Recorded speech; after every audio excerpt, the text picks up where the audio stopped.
When you talk about emergency medicine, pretty much it's a given, like you can call an ER doctor 24/7 on their days off. It doesn't matter, especially during COVID. That was a hard lesson for me.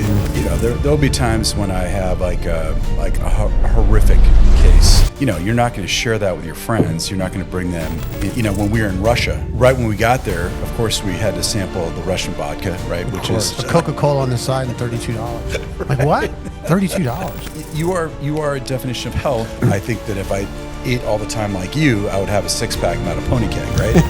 You can't make this up. They came out of nowhere, and I've got my shirt off, all my motorcycle gear on. James is like, get in the car. He's like, you old stick, just get through it. I'm like, dude, I can't breathe. I crashed on my ribs.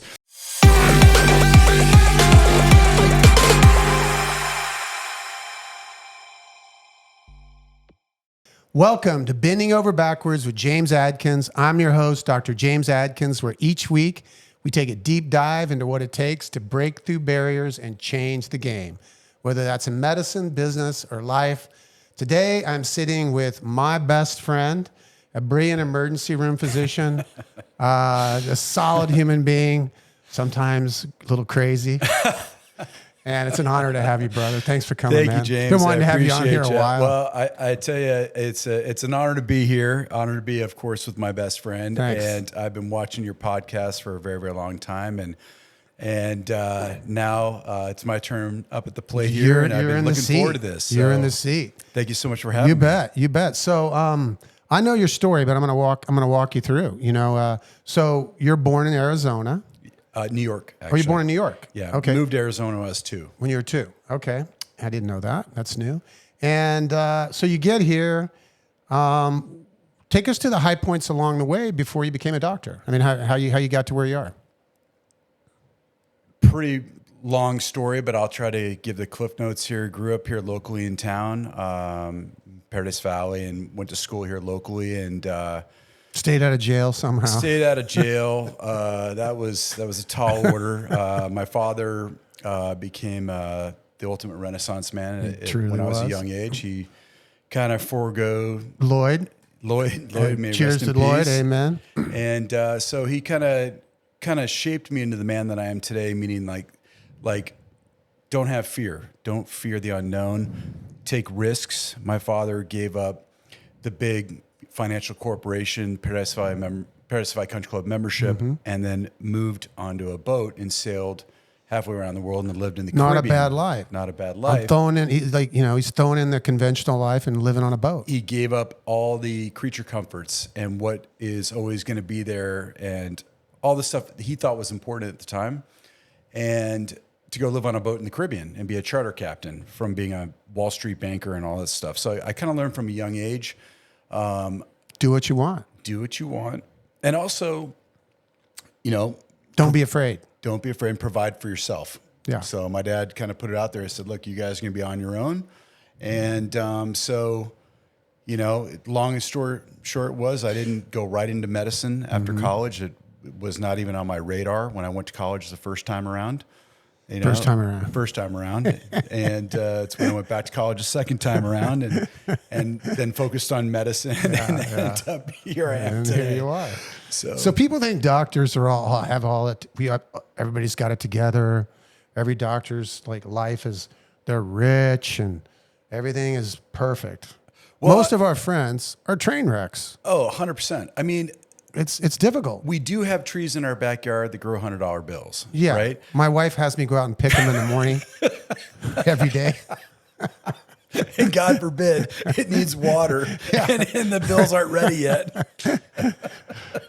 Oh boy. But yeah, I think that ultimately when you go to become a physician and you're a physician, you're an empath, right? So empathy can be your best friend or your worst enemy. So I would say that as far as being a physician goes, it's given me so many blessings in so many ways. But if you can't separate that in your personal life or whatever else, then you become empathetic in every sense of the word. You lose yourself, and you don't have boundaries. Because you. That's why I think I was really good in pain. Yeah. Because I had my own emotional pain. Yep. And so when a patient didn't heal or a patient didn't get better, I would internalize that and make that about me. You took it on I yourself. took it on myself. Yeah. And it makes you great at what you do, but it hurts you because you're suffering. You know, where's your affect? You're suffering through that because there's no boundary. And then you also realize, why can I not relax on my days off? And you can't sit there. Well, and I learned at an early age that one of these helps if you're. Well, cheers, James. Cheers, Jameson. Cheers. Little This Peroni does here. help. Salud. Maybe not the best advertisement. But you're right, John. It is empathetic physicians are better, but it may be harder on their family, 100%. harder on them. Yep. Because they're internalizing their patient's pain. Well, I'll tell you, you know, when you talk about emergency medicine, which is my scope of practice, when you look at the general community and emergency medicine, pretty much it's a given. Like, you can call an ER doctor 24/7 on their days off. It doesn't matter, especially during COVID. It doesn't even matter if I haven't talked to you in 20 years. Apparently, that's okay, right? In their At mind. 2 o'clock in the morning, your friend from because 10 years ago. they might be working. Hey, I need an antibiotic, John. Who is this? Yeah, exactly. Yeah. And so, because you're empathy, and then you got to draw lines, you know, like you got to draw borders. And that was a hard lesson for me. Like, in the last, like, probably 4 to 5 years, I've actually, I mean, it's kind of funny. What I do now, I even tell my own family, I'm like, guess what? I go, I'm off today, which means I'm not a doctor. I go, if you want to call me with that question on Tuesday, I start my shift at 10 a.m. That's good. I did that to some friends of mine that I ran into, and guess what? They waited until 10:05 on that Tuesday, and they called me and said, Dr. John. I said, yeah, hey, listen, I'm back on. What's your question? But I said, no, my day's off. Good for you. You got to draw a line. You do, because everybody needs downtime. 100%. And it makes you a better doctor if you have downtime. That's why in my spine and pain program, I give the physicians and APPs unlimited paid time off. I truly do. And I didn't even track it until the last year, because if you're a healthcare provider, you got to decompress, right? You got to be able to step out of that role and live your life outside of that. That's hard, like you said, when you're constantly everybody's doctor 24/7. Yeah, and like you said, when you internalize things, right? There'll be times when I have like a horrific case that happens in the ER, whether it be a pediatric case or adult or anything in between, and you're not going to share that with your friends. You're not going to bring them into that. I mean, it can be a horror show, right? And yeah, people die. You see people dying all the time. Oh yeah, and kids and everything else. It's tough. Horrific. So what I do is I come home and have a bottle of wine. I'm just just kidding. I did. That's how I used to do it. But it's funny. I would go and I'd go work out. And if it was a swing shift, when I used to live close to you, I used to ride my bike at 3 o'clock in the morning. And one time I was riding around Mummy Mountain and I didn't have a helmet on and I was getting the stress out. I just had one of those shifts and I got clotheslined by a palo verde tree and woke up on the ground. I'd been unconscious. I'm not sure for how long, but that's how you get, like, for me, I was like, you got to work out. Like, come home, do push-ups, whatever, or just turn on a movie and just kind of like let things go. But it's so important, I think, in life that you got to be able to draw a line and say, okay, this is my work life. I've got to get through that, figure out so you don't bring that onto your friends and family, right? And everybody, not just physicians, as you know, everybody's got their own, I call it, shtick. I don't want to call it stuff. Yeah, it's a sandwich. The Scheisner sandwich. Dog what sandwich, right? Everybody's got that. So we all have to figure out our ways to decompress and enjoy life. So, like, I'm having the best time ever in life right now. And get to hang out with you and do this podcast finally. Yeah. This has been fantastic. Go to Hillstones before we come here. Go to Hillstone, have some great times. Yeah. It is true, when you think about working out, it's important when you're 30, you want to look good, shirt off. It's important when you're in your 20s, but it's really important when you're in your 50s.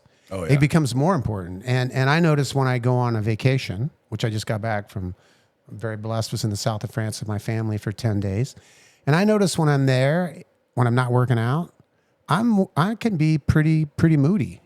My moods aren't. yeah. Even though I'm on a holiday, so That's totally balanced. You gotta keep moving all the time, don't you? You gotta keep moving. And when I exercise on a holiday, I'm in a better mood. So exercise has become it's indispensable. So to kind of chime in on that, what's interesting, James, is when you and I first started traveling internationally in 2003, we realized quickly after the first trip that we both work out at the same gym and stuff like that, and how important that is.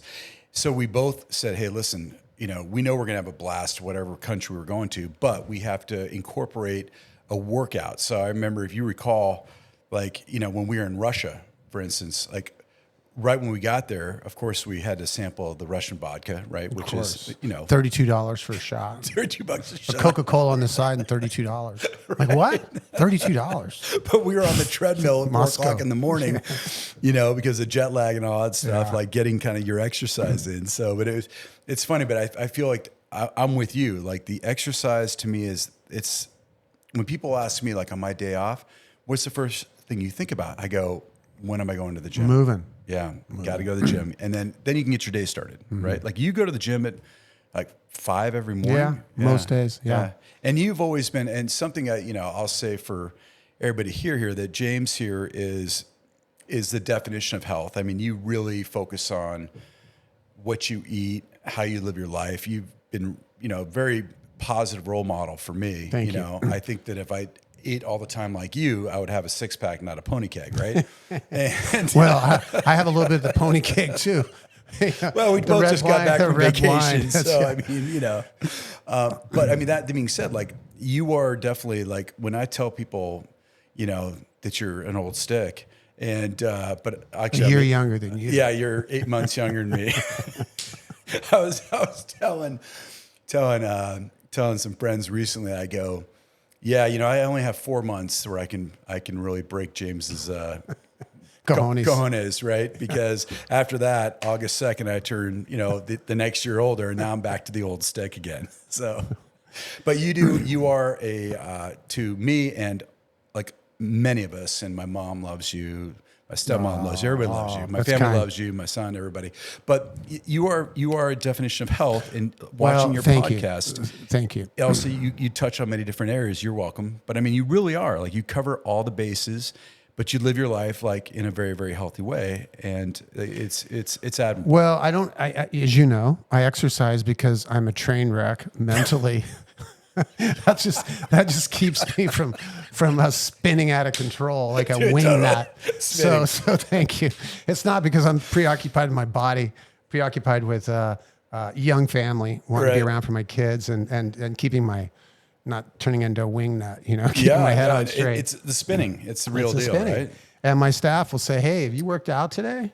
No, please go work out because you're a cranky person. Ronan's mother, Sarah, who is one of my best friends in the entire world. She's solid. She would often, when we'd talk on the phone, have to cover childcare stuff, just whatever we're talking about with Ronan, my son, or our son, and she could tell I'm wound up. And what she would say to me, she'd be like, have you climbed Camelback Mountain yet today or gone to the gym? And I'm like, no. She's like, do you mind if we just circle back around after you go get a workout in? And that was almost like a safety sentence, right? Mm-hmm. And I'm like, yep, sounds good. Mm-hmm. And then I'd go work out, whether it be climbing Camelback or going to the gym and do it. And then I'd come home and I'd call her, and it was like she was talking to Mr. Hyde, not Dr. Jekyll. Yeah. And because of stress that builds up in everybody. So yeah, I think that, boy, exercise it's so important. And as a doctor, when you hear all day long, the tragedies in people's lives, right? I mean, one of the things, I'm not a real doctor. I haven't seen patients in 20 years. I'm just a business guy. You're in the trenches. You're seeing catastrophic injuries and people with real disease on a daily basis. Does it somehow give you? I feel like when I used to see patients, it made me realize how beautiful my life is. It gave me this sense of, wow,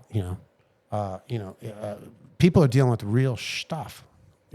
Just when you start thinking you're having a bad day because you got a bill you didn't expect, right? Or something happened in your life that brought up some trauma from childhood, like, you know, seeing a patient going through what you see, people dying in the ED, that kind of brings you, Or even it brings you back around. It does. makes you realize how blessed you are. Yeah. I mean, I always used to say for the average person that, that not involving medicine, just in life in general, when you start thinking like, you know, my life is this, it could be this way. It could have been like, you know, people often ask me like, you know, when were you really like happier? I go, I was really happy when I had no money in my pocket when I was in medical school driving a 1979 gold Dodge Aspen with dents everywhere, the ugliest car you've ever seen in your entire life. I had no money, ate the same meal every night, but I was happy because I had my health and I just felt good.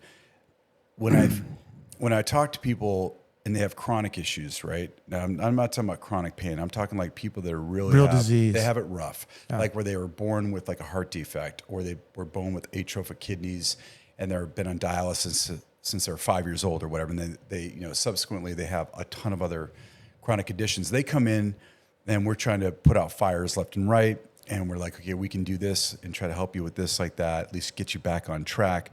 But those kinds of like awakening moments, right? You're just like, you walk out of there and you're just like, thank God I'm that's like not me. touching myself going, I feel blessed to be healthy today. I joke around. I go, I don't have any medical problems. I have orthopedic problems, right? Because I love to do crazy adrenaline junkie stuff. And I've had now 2 major orthopedic surgeries in 3 years. Yes. So I'm like, but I think I was with you on both those injuries. you were with me on both. So I'm like, snowboarding on one. I think snowboarding too. Snowboarding on both. Yeah. Yeah, that's right. That's right. So the thing is that, but to not have medical problems, and I do realize that when people come in, they have true medical problems. It's tough because you're just like, wow, I'm really blessed. I mean, I don't care if I lived in a shack in South Phoenix. If I had my health, right? You still have your health. You're not dealing with that on top of everything else. So I feel for people that have to go through these chronic issues. It's really difficult for them. Yeah, because the mundane stuff that we consider to be big issues just disappear when you get diagnosed with a terminal disease, or you have a chronic condition that doesn't allow you to get out of a chair or participate in life. Well, we can sidetrack here. So you and I have gone to some pretty far off the grid places, and we talk about like lifestyle, right? And we think about, oh man, we lost power in the house because of a monsoon, and I lost power for 6 hours. And I'm like, well, I'm pretty sure the people that lived in those dirt shacks that we went to in Africa, I don't think they've ever had power, and they probably had bigger storms than that. And so I always try to remind myself that my worst day ever would be someone else's best day ever. Yeah. Their best day. And so you just kind of go. And the funny thing about Africans, we rode motorcycles across Africa. The funny thing about they were all smiling. They in were the middle happy. of nowhere. They were happier than we were. Totally. Yeah. Totally. They were so happy they were supposed to guard our camp, and the baboons tossed our kitchen the first night, and I woke you up in your tent. I said, dude, do you hear this racket going on? The baboons came out of the trees, and they're tossing our camp. And you go, well, Johnny, where's the Maasai warriors? I go, well, they're doing their job. They're asleep by the fire. And we walk over and we look over there, and these guys have their spears. These guys, it's true. They're sound asleep. Oh. It was our first night. We rode 1,500 miles on dirt bikes in Africa. Like, I had a traumatic accident, thought I collapsed along on day 4. Yeah. And thought you had pneumothorax. Yeah, I thought it. And it was, and then the Maasai people came out of nowhere, and they're doing the dance around me around the acacia tree, and you can't make this up. They came out of nowhere, and I've got my shirt off, all my motorcycle gear on. James is like, get in the car. He's like, you old stick, just get through it. I'm like, dude, I can't breathe. I crashed on my ribs like that. And they were going to fly me out of there. Remember that? The Royal Flying Doctors of Kenya. And I said, no, we're going to do this. Thank God you're an ED physician. You knew it wasn't a pneumothorax. And I think everything's mechanical because I'm trained as a chiropractor. Oh, it's just serratus anterior. We'll just release that muscle. Yeah, James releases me and then gives me a Tusker Lager. And, And you were good. And I was good. Day or two in the car. Yeah. That was a real adventure. That was. Africa. That was helping people, though, too. Remember, we smuggled all those medications. Did. That's right. And 10,000 pills to be exact. I got to tell that quick story if you don't mind. I mean to interrupt you, James. So we knew that we tried to do it through the proper channels, right? We tried to go through the CDC and U.S. State Department, and they said, no, you've got to be affiliated with a church or you got to be affiliated with an official hospital. And we said, that's just not going to work, right? We've got 10,000 Cipro and Flagyl tablets to treat, dysentery and any other E. And we're coli, heading your way. Whatever. Yeah. So what we did was we took our motorcycle gear that we trained for this trip out in Cave Creek, Arizona. One day training. And we trained one Scared day. the hell out of me. I'm like, I'm way over my head. I'm going to kill myself. Do you remember I couldn't ride that thing through just practicing on the motorcycle. I'm like, oh God. Going through the sand. This is not going to work. We're like, dude, we got 1,500 miles of this, right? So I remember we said, well, how are we going to get this in? We just go, oh, well, let's just not wash our clothes, right? So we left all of our motorcycle gear was we had 2 different duffel bags, one with your regular clothes, and the rest of it, we had to bring all of our own gear over, remember? Helmets, leathers, whatever. Yeah. Shoulder pads. And on purpose, it smelled like a gym locker room that had not been cleaned in like 10 days. So when we went through customs and we had all the antibiotics hidden in dirty socks and shoved in our boots and plastic bags and stuff like that. I remember they opened our bags up and they're like, oh my God, like that. And we're like, yeah, dude, we didn't have a chance to wash our clothes, but we smuggled the medication in for the Africans. And that was amazing. That was a good thing. And that was a precursor to me going back the next year. Yes. And eloping with my wife. So that was a special moment. What about Cuba? What about Cuba? We were all surprised about that. I had no idea that you proposed to her over in Africa. That was awesome. I eloped, and that was greatest decision of my life. Toast to your beautiful wife, by the way. I love you, Emmanuel. John. I consider her one of my closest friends. You, brother. Thank you. Thank you. But that whole that experience, what did you get out of that? Out of Africa? Well, so many things, right? One, I felt like you and I challenged ourselves on a personal level. Fear, right? I mean, we're riding single track, and we weren't riding on paved roads. We were out in the middle of like the African safari, and we had 9 crashes between the 3 of us, and these were legitimate crashes, so any one of them could have caused serious damage. I think getting over the fear of that, and then just being in Africa and just the pure awe of it. But then we would go in, and for everybody else out there, they had recommended that we bring school supplies and candies and stuff like that because we were going to visit schools. And so when James and I would ride into these villages that had schools, and all the kids would come running up, and we got pictures with hundreds of kids, and we were donating like school supplies to everybody, and just looking at the fact and just going, I get to go back to my house in Paradise Valley, and God forbid I've got to have my oil changed, and that's like a pain in the butt for me, right? Whereas these guys are like so happy for the littlest things, right?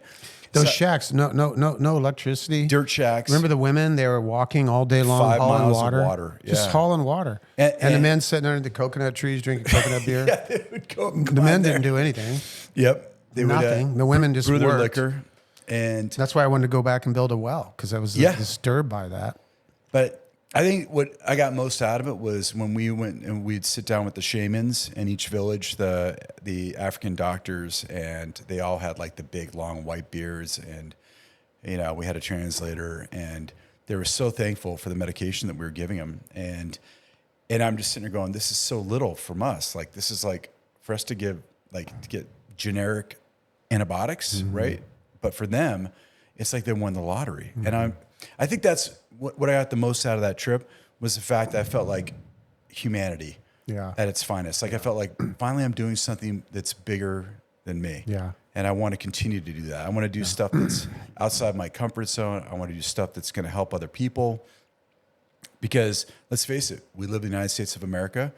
We all have great careers. We worked hard for it, right? And we earned and we deserve what we have. However, we were just lucky to be born here. We're lucky to be born. You're born in Africa.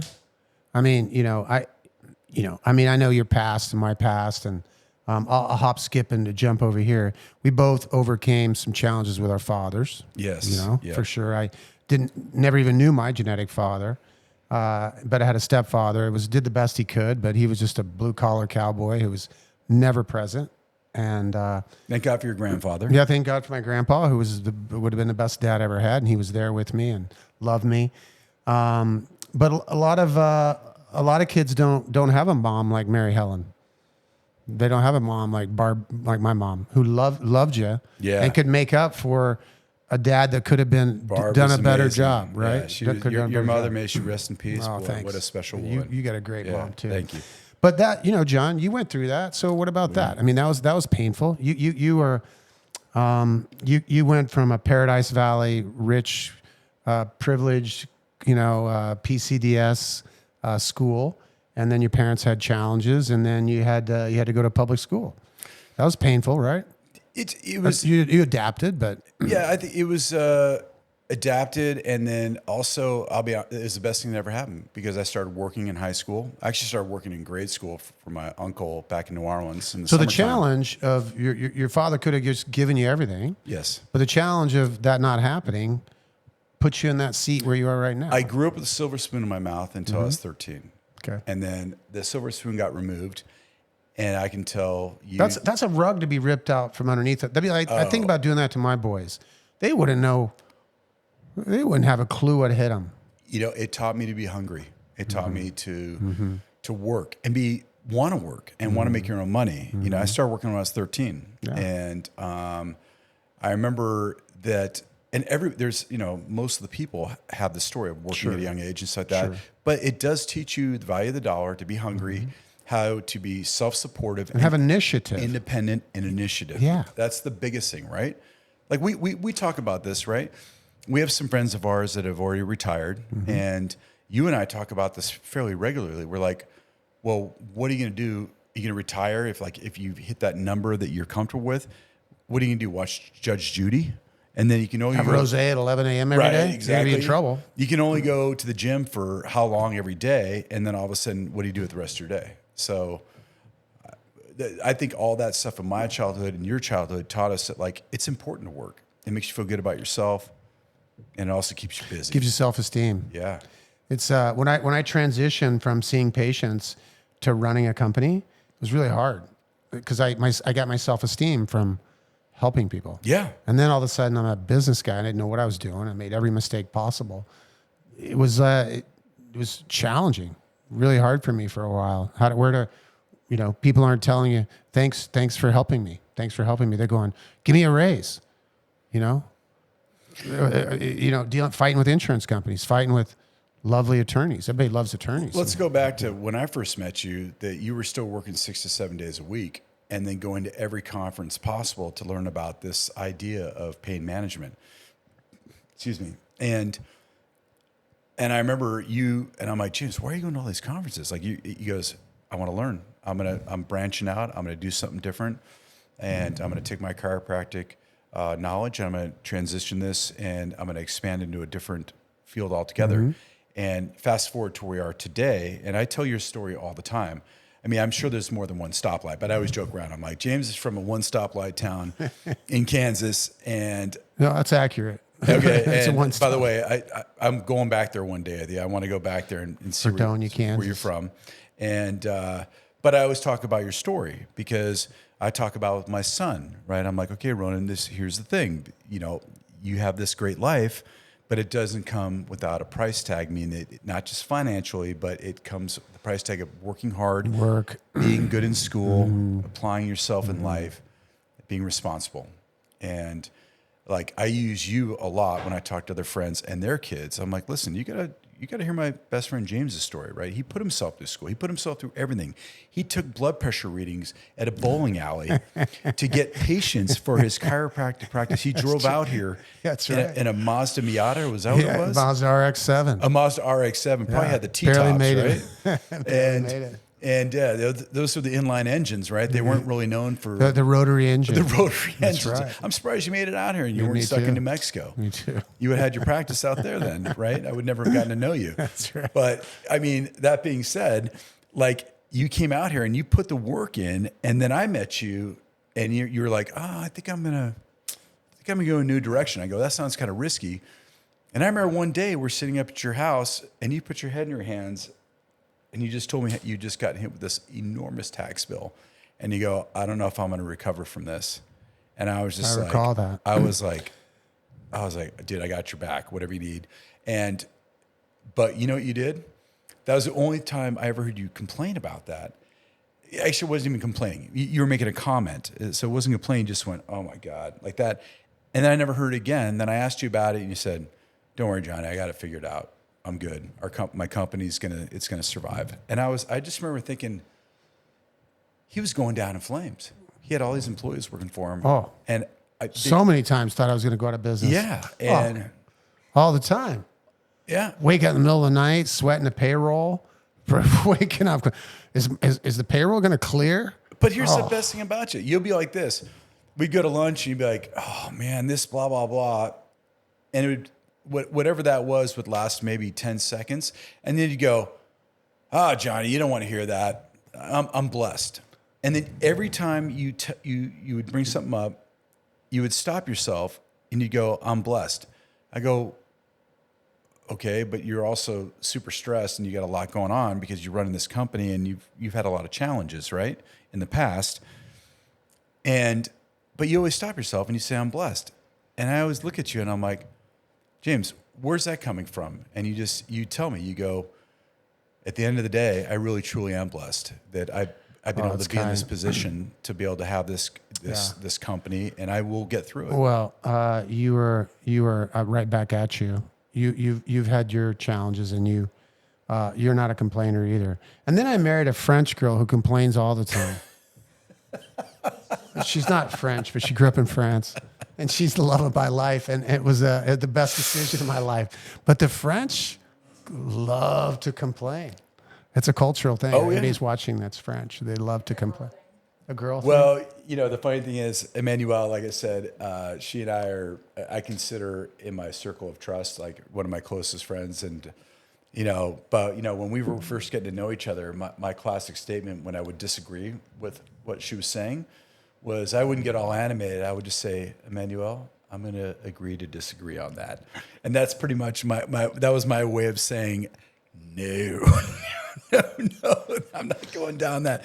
But we love her because she has some strong opinions. She's highly intelligent and very, very sweet. But I'm just fascinated listening to her.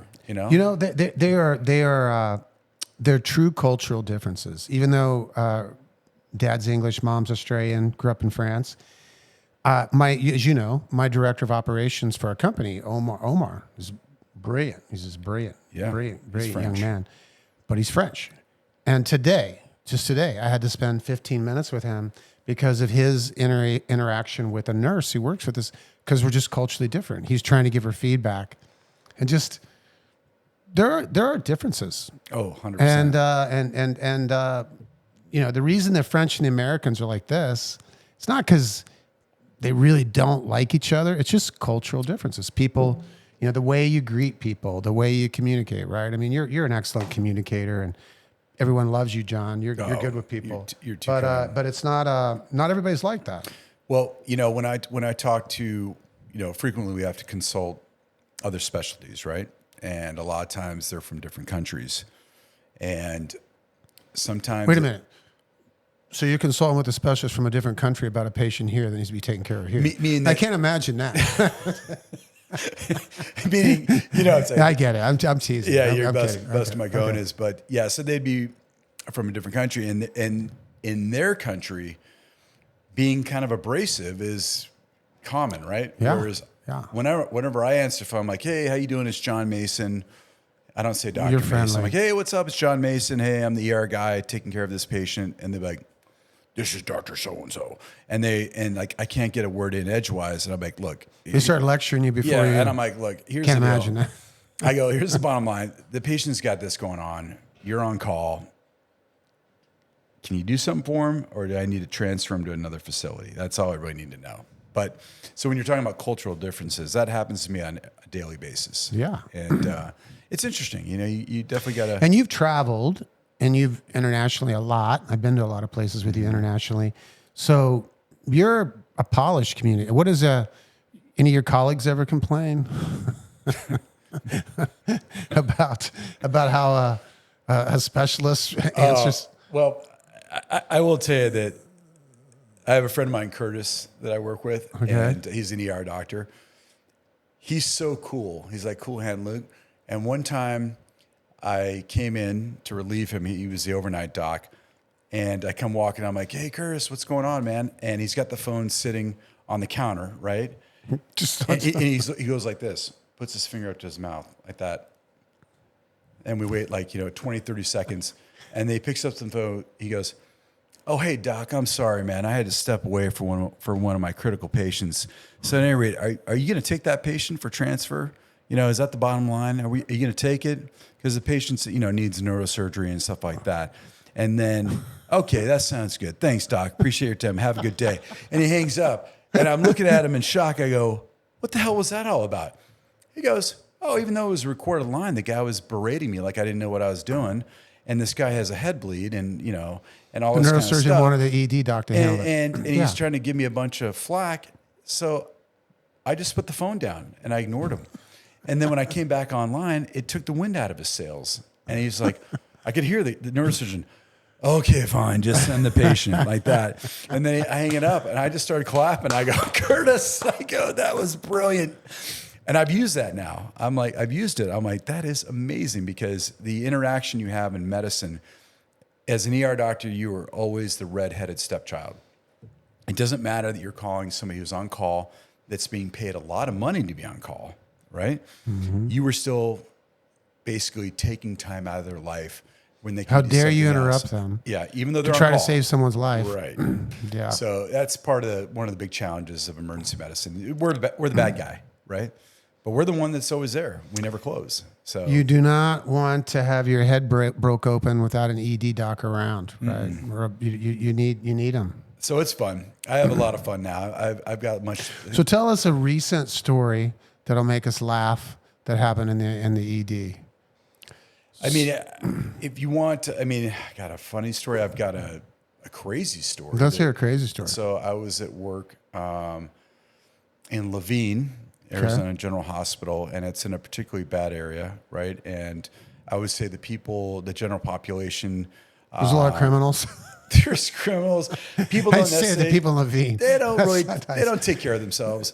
And I had a patient that was on a long-term opiate, and her other doctor had given her an opiate reversal agent, and so she went through opiate withdrawals. Now, it was not just your simple opiate withdrawal. It was 4 hours of me being bedside with two nurses and giving medication that could drop an elephant. And I'm not exaggerating. Like the amount of medication we had to give her. And then I finally ended up intubating her.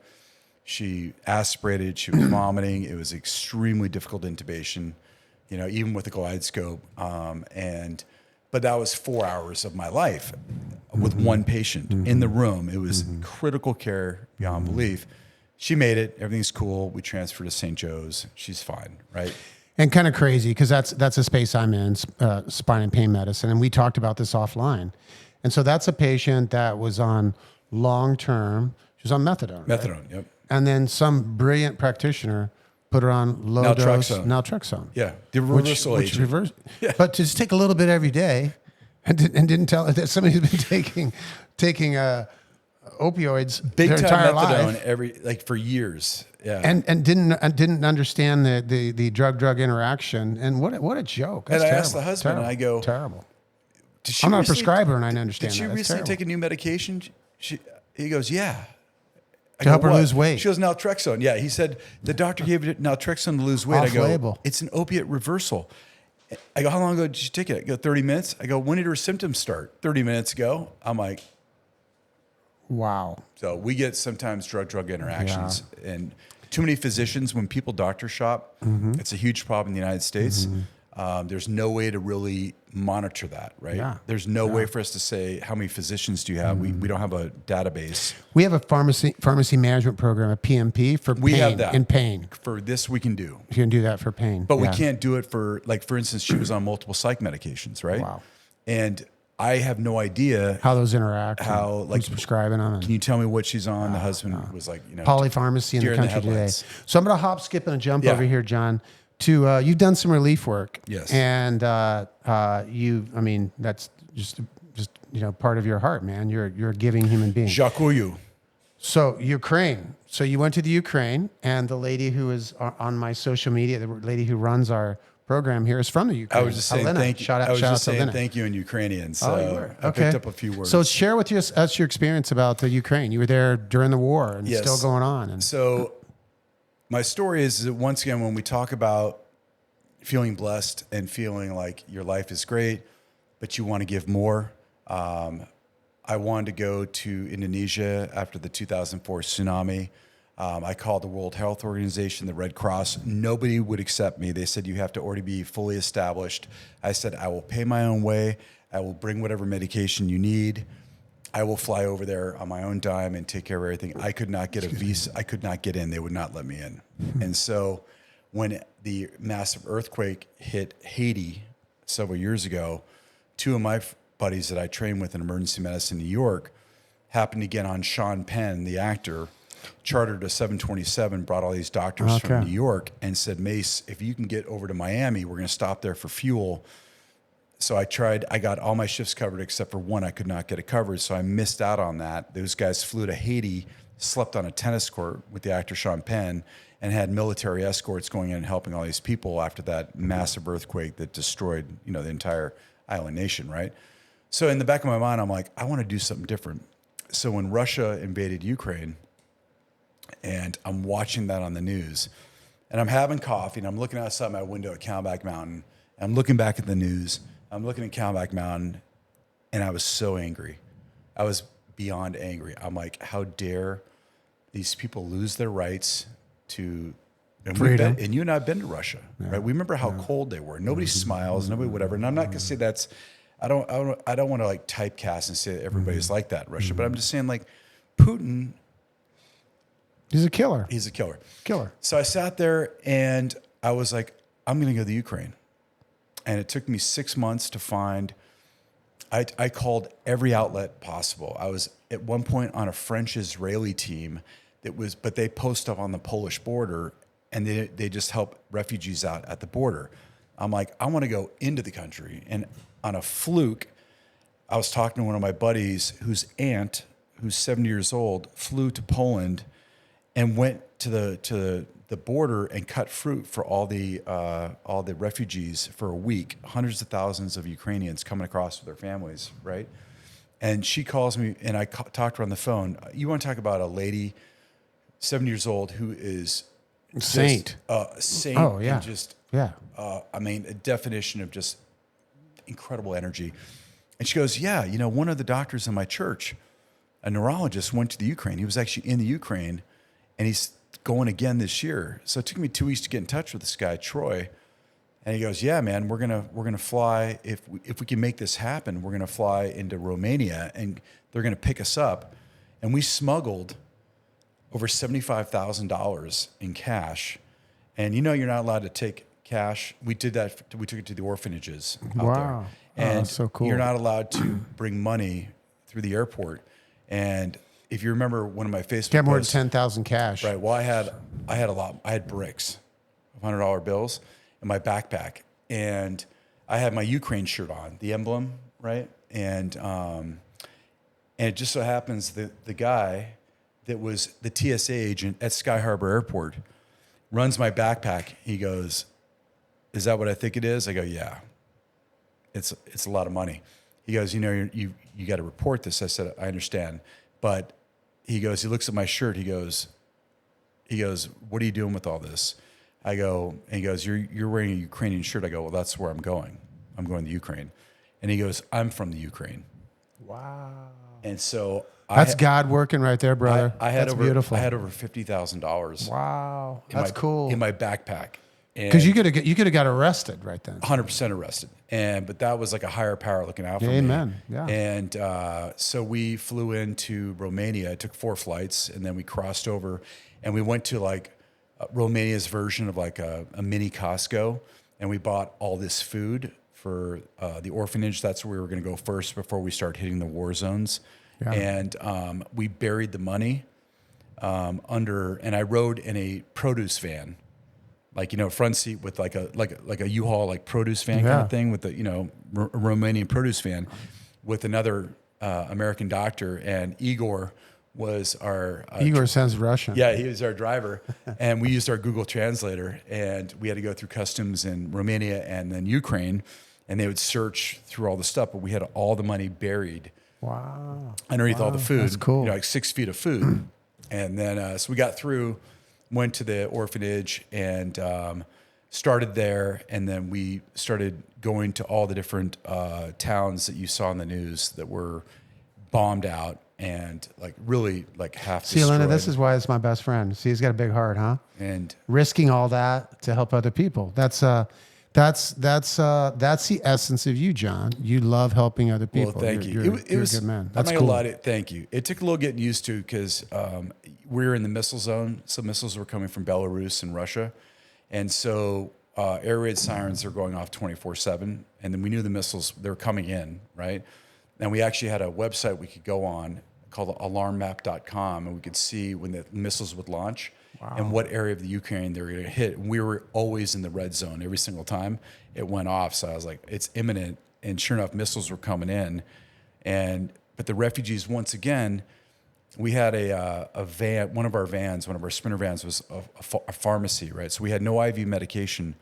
And I remember I had one girl that had WPW, which is Wolff Parkinson White syndrome. It's a tachycardia where your heart rate can go up to 300 beats per minute.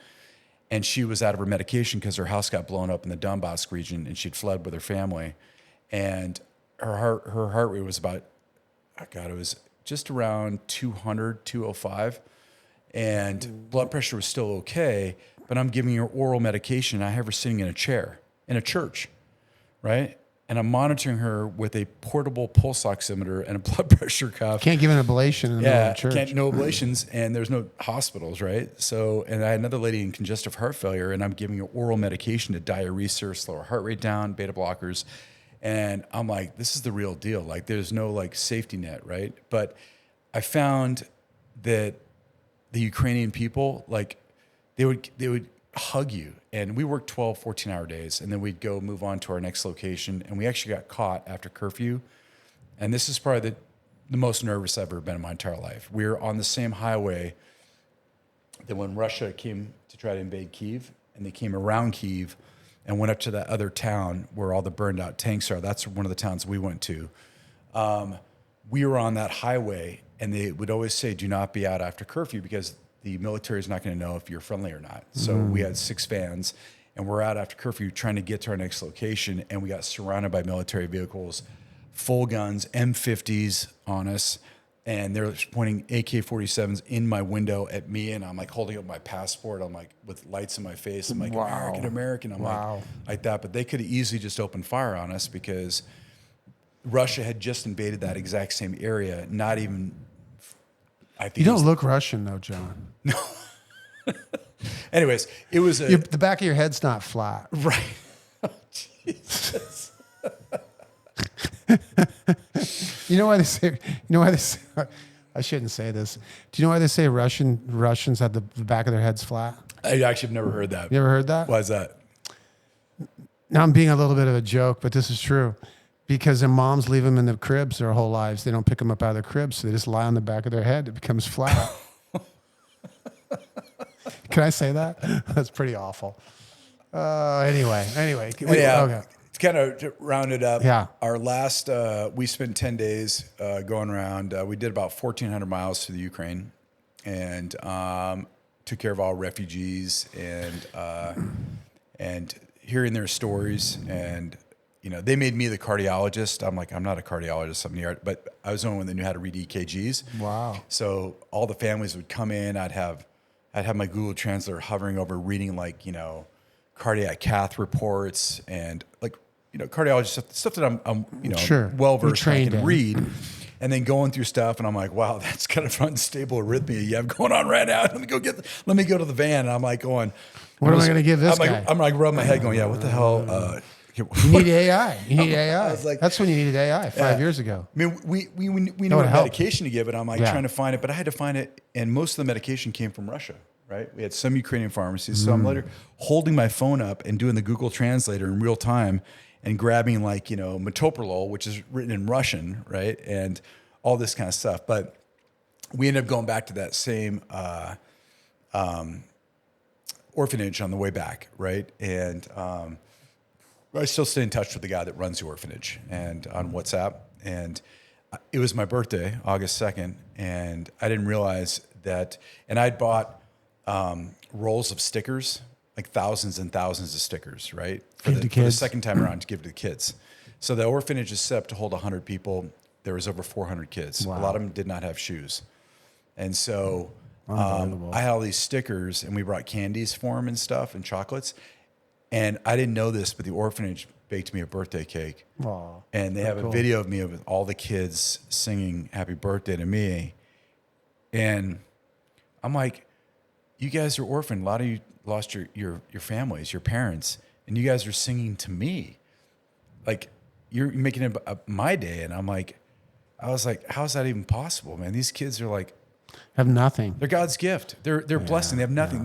Nothing. They were they were so happy to get stickers, and they're hugging me and chocolates, and they just wanted to take pictures with me and say happy birthday, and I had tears in my eyes, man. I was so blown away by humanity at that point. And I was just like, once again, my worst day ever, someone else's best day ever. Well, So, that's I feel blessed I was able to go over there. The Ukrainian people, I'll tell you right now, they are absolutely fabulous, loving people. Well, Trump's going to stop this war, Elena. That's where we're betting on that. He's going to help. He's going to help. Bring him to the table. I hope so. Okay, so let me. I'm going to skip over here to Yes. another couple more statements. Thank you for letting me go along. No, we wanted to hear it. So, what book's on your nightstand right now? What are you reading? I know you like to read fiction to calm your brain down. Any nonfiction lately, or No, No, pretty mostly much. I fiction. read like spy novels and yeah, stuff you like that. You like spy novels. Yeah. you're good at that. You like. I remember when we were in Lebanon, Ron Shaw reading a book about terrorists in the Middle East. Do you remember it was on the front cover, and he had to put Tape around white it. tape over it because it had a. So we went to Lebanon right after the Israelis bombed it. That was like kind of And an interesting Syria, thing. yeah. The summer afterwards, that was an interesting trip. That was in more ways than one. Yes. You had a gun stuck in your. So I remember when we pulled up to the hotel, Yep. there was a tank parked in front of the And hotel. a sniper on the roof. So that was like a prodrome for how precarious the situation Well, was. that's how we ended up in Africa, was because after I had the gun stuck in my face in the middle of the day after going to visit the University of Beirut, you and Ron Shaw were hanging out by the pool, I remember. having some beers, and I came back and there's gunfire everywhere. I go, do you guys hear that all going on? And you look up, you go, well, that's their daily life here. Yeah. I'm like, well, I just almost got killed in the streets. And I went into the room and watched a documentary on Ewan McGregor, the actor, who traveled through Africa on a dirt bike. And that's why we went. And then I remember. went down to the internet and said dirt bike safaris. And I went outside. And I Fred said, Link. Yep. I said, guess what? You want to go? And you go, it's your answer, holding a beer in your hands. Johnny, let's do Africa. I'm like, all right. And that's how we ended up on a dirt bike trip. Good stuff. So advice for young emergency physician. New gal coming out of school, right? New doctor. What advice you have for him, John? They're starting their first week in a hospital. I would say keep an open mind that the emergency department, the expectation is that we can solve all problems. And what I tell the younger generation is I say, we can diagnose 75 to 80% of almost every major thing out there. And then the other 20% is what I call the gray zone. What I tell them Zebras. Yep. I say there's a white, gray, and black zone in emergency medicine. White, you automatically go home, discharged, without reservation. Black is a solid slam dunk admission because you've got Clear. you've got definitely appendicitis, you got a head bleed, you got an aneurysm in your neck, or whatever Clear the case pathology, may be. you know what to Clear do. pathology. Gray zone is your chest pain, but we're not seeing cardiac symptoms. You've got enough of a good story that something just doesn't smell right. The expectations that people have in the United States of America and is that we are a drive-through mentality.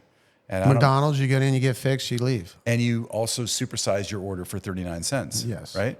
Now, And unfortunately, you don't have to wait either. that's correct. And you bring that in, and you'll also be a patient. And I tell the younger generation, I'm like, you're going to get people that go to Banner and they had everything done with Banner, right? And then they come to Honor Health, where I work, and all of a sudden, The I'm like, emergency and the EMRs don't talk to each other. they can't. It's a HIPAA violation. And so then all of a sudden you're starting over, and the patients get frustrated. I'm like, but you don't understand. All your doctors are a different hospital, but they expect you to cure all their problems. That's the biggest expectation, number one, is that the ER can fix everything chronic and acute. You can't be a primary care physician. You're there to save lives, stabilize people. I tell people we're there to put out fires. Put out fires. And put a Band-Aid, a temporary Band-Aid on until we can like get you like follow-up care. Yeah. You know, like here, matter of fact, James, you'll appreciate this. Out of every topic that I have to cover, as far as explaining to people what they have going on, the most difficult topic through my 25-year career as an emergency medicine physician has been trying to explain to somebody low back pain. Our specialty. Your specialty. That's what gives doctors gray hair, low back pain. You would think that like it might be, why am I having chest pain? Why am I having, you know, this pain, this back, whatever, you name it, abdominal pain, whatever. Like you can sit there and go, whatever, gastroparesis or whatever you got going on in your abdomen, or you know, a zillion things in your differential diagnosis. The hardest thing to explain to people Low back pain. is low back pain, and they can't get it. I'm like, but you have to understand, you have to do the work. You can't put a Band-Aid on this. You can't take opiates for this and think things can be solved.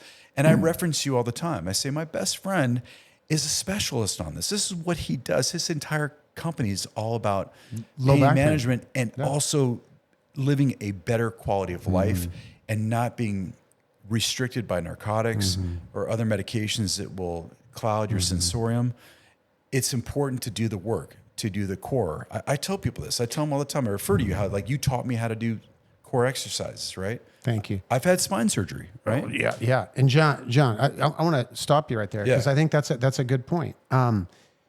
If you go into the ED, your emergency department, and you have chest pain, you guys have clear protocols, right? We do. And a pulmonologist or a cardiologist who sees a patient has difficulty breathing or chest pain, they'll probably come up with a similar diagnosis and a similar treatment plan. But if you're walking around in this country and you have low back pain, look out. What does a naturopath say? What does a chiropractor say? What does a physical therapist say? Pain doctor, neurosurgeon, spine surgeon, snake oil salesman, psychologist, physical therapist. So everybody has their own perspective on how to treat low back pain.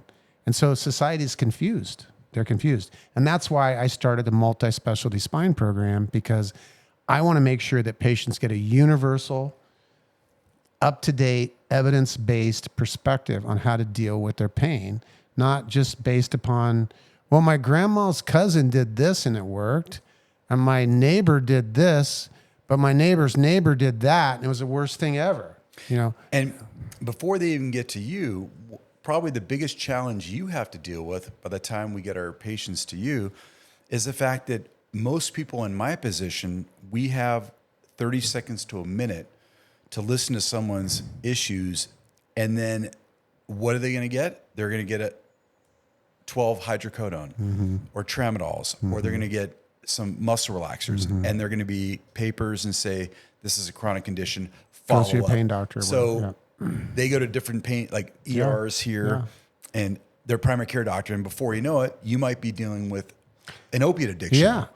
And you're also having to explain to them, by the way, that probably wasn't the best way that it was handled. That's why you're coming to us now, but we now have to start over. It's kind of like teaching somebody how to write. Who's never written before. You're like, don't get frustrated. Yeah. So you guys have the most difficult job. Oh, of all. no. I mean, listen, managing multifactorial disease, multi-system disease, internal medicine, what you do is incredibly hard. I mean, I'm not a real doctor. I don't see patients in 20 years. But here's the thing. James, The people who work you're for a me. phenomenal doctor. Well, I interface with, I have an amazing team that work for me. But you're right. It's low back pain is the problem in an industrialized society where we just don't move enough, isn't it? Because the solution is, I say all the time, if people use their turn signals and they trained their core, I'd be out of business. Do you know what the number one chief complaint in the world is in emergency medicine? Low back pain.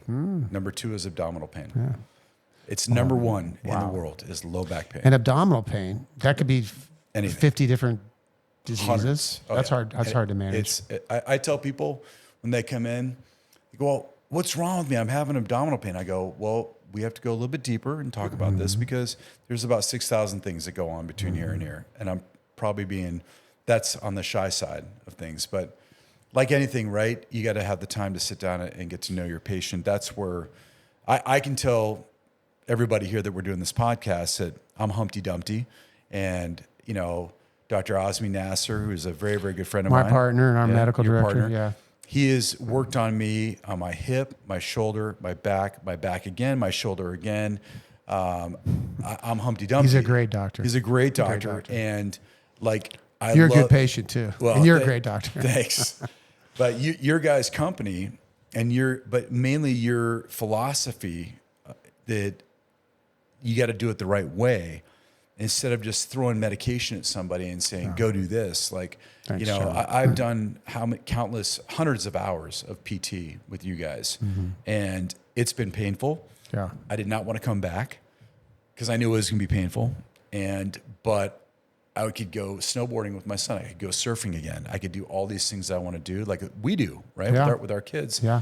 And at the age of 57, I know I'm probably You're going to break some more 58, stuff. bro. Don't be saying 57 anymore. I'm holding on by a thread, buddy. I got 2 more weeks. 2 more weeks, all right? 58? We're still the same age. Oh, my goodness. James, how'd that happen so fast? You're an old stick, buddy. I am. We're the same age. It's a gift. It's a gift from God. 2 more weeks. Yeah, it's so for you. You're getting really old. Fantastic. So parting comments for a young doctor, John, or last thing for a young doctor. What would you say? I would say don't take yourself too seriously. That's easy to do. Don't take yourself too seriously. Remember that you're making a difference out there. You are making a difference. And people, when they come in to see you, especially in the emergency department, they're scared. They let their guard down. I go, humor goes a long ways. I will walk into rooms and I'll be in there and I'll be joking around about how I've got to do a certain kind of exam on, but I have to go soak my hand in warm salt water first, and they're just like, what? And I'm like, I'm just kidding. And they laugh, right? Because there's certain things that you just got to bring. You got to bring some humor to the situation because people in the emergency department are terrified. Scared. And so if you can bring confidence and realize that in the back of your head that they're not going to die, right? In the back of your head that what they have is there's you're taking their fear away. Yes, but they don't know that, and so your job is to go in there, bring your confidence, bring a sense of humor, have some fun, and just enjoy what you do because you're making a big difference in someone's life. John, you're great at that. I mean, again, it's been a decade and a half since I was around seeing a patient. But I can remember when you would refer patients to us, and I would ask the patient, was it it was the blonde surfer. It was a surfer doc. The emergency room. He had the long blonde hair. He was so cool, and you made him relax. And you're good at picking up on humans' emotions. I see you do it everyday life. I see you do it with my family. I see you do it with our friends. And you're kind, James. Well, you're a considerate person. So are you, brother. So are you. Thanks, brother. Thank you. Well, hey, man, I hope today's episode helps you stand taller in your own shoes. You got a little bit of a laugh out of this, and you don't take your doctors too seriously. Please don't. Please don't. Jameson, thank you so much. It's been an honor and a pleasure.